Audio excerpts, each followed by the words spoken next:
Hi students, today we are going to discuss about equation for refraction at single spherical surface. Let us consider a spherical surface which divides two mediums. At the left side we have the medium which has the refractive index n1. At the right side of the spherical surface we have the another one medium which has the refractive index n2. Let C be the center of curvature of the spherical surface. In the spherical mirrors, we will discuss about the part of spherical surfaces. So C is the center of curvature. Let us consider here. Let us take P is the center part of this spherical surface, that is known as pole. The distance between the pole and the center of curvature only known as radius of curvature, which is represented by the letter R. Here we are going to take the point object O. Remember, object is at the left side of the spherical surface. Light from O falls on the refracting surface, that is spherical surface, at the point N as shown here. Let us draw the perpendicular line from the pole to that point N as shown here. Now I have drawn the normal at the point of incident, that is N, passes through the center of curvature C. Let us consider N2 is greater than N1.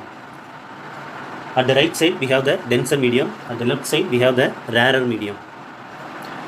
Under this condition, light in the denser medium deviates towards the normal and meets the principal axis at the point I as shown here. Here there are two rays. One is incident ray. At the point N it deviates, that is only known as refracted ray. At the point I only image is formed. Let us recapitulate from the beginning. We have the spherical surface. At the left side we have the rarer medium. At the right side we have the denser medium. We have placed the point object O at the left side, that is in a rarer medium. Light ray from the object incident at the point N in the spherical surface. As it is entered into the denser medium, we know that refraction takes place. It will move towards the deviates towards the normal. Finally, that meets the point I on the principal axis of this spherical surface. So, at the point I, we can get the image. The distance between the object and the pole is U, and the distance between the image and the pole is V. Now, we are going to use the Snell's law. Snell's law in product form for the refraction at the point N can be written as N1 sin I, that is equal to N2 sin R. In this diagram, angle between the incident ray and the normal line will be known as angle of incidence I, and the angle between the refracted ray and the normal line will be known as angle of refraction R. As the angles are very small, the sign of the angles can be written as angle itself. You know already, the angles are very small means sin theta is all approximately equal to theta itself. So here it can be written as N1 I, that is equal to N2 R. Let us take the angles NOP. Let us give the letter alpha. NCT. For the angle NCT, let us give the letter beta. And the last one NIP. For the angle NIP, we can give the letter gamma. Now let us find the tan alpha value in the triangle NOP.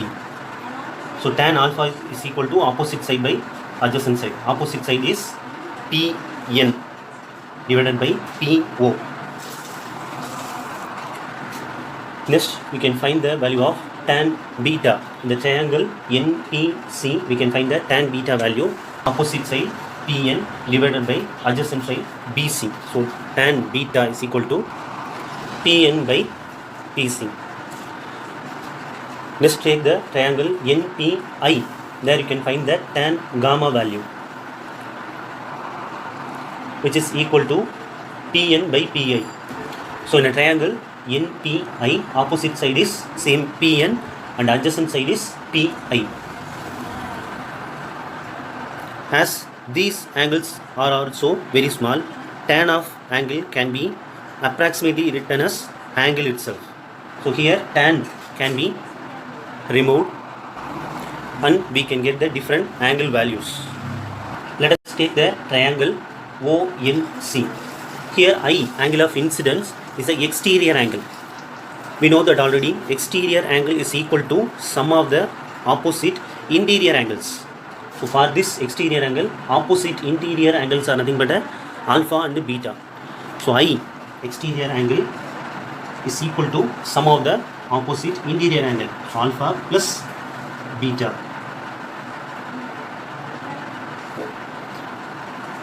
Same theorem can be applicable for the triangle INC. So in a triangle INC, which is the exterior angle, beta is the exterior angle. So beta, that is equal to sum of the opposite interior angles. What is the opposite interior angles? R plus gamma. So beta can be written as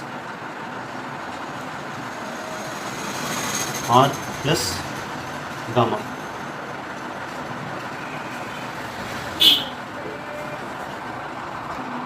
This expression can be rearranged to get the angle of refraction R. So R, that is equal to gamma, can be taken that side, beta minus gamma. Let us take this equation as the first equation. It can be the second, it can be the third one, and we can apply the equation 2 and 3 in the equation 1. In the place of I, we can apply this value. Instead of R, we can apply this value. So I have applied in the equation 1, N1, instead of I have written alpha plus beta, that is equal to N2. Instead of R, I have written beta minus gamma.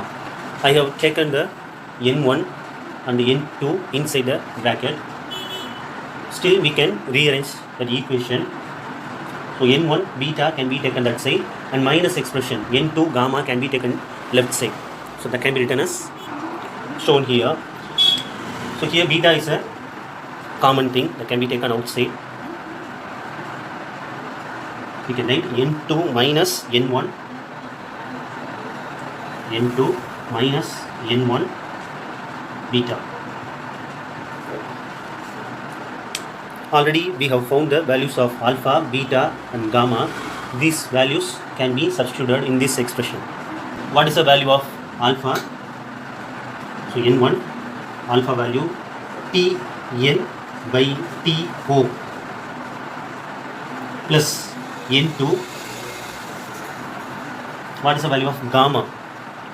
Pn by Pi is equal to, let me write here, is equal to N2 minus N1. What is the beta value? Pn by Pc. So which is a common thing here that can be cancelled. Pn is a common thing in each expression that can be cancelled. After simplification, we can write that expression as shown here. By following the sign conventions, we have written already in a diagram. PO is nothing but a U. PI, distance between the P and I, is V, image distance. PC is known as radius of curvature. So we can apply the values, but here we have to use the sign conventions also. U is at the left side of the spherical surface. For any mirrors or any lens, U is considered as minus value.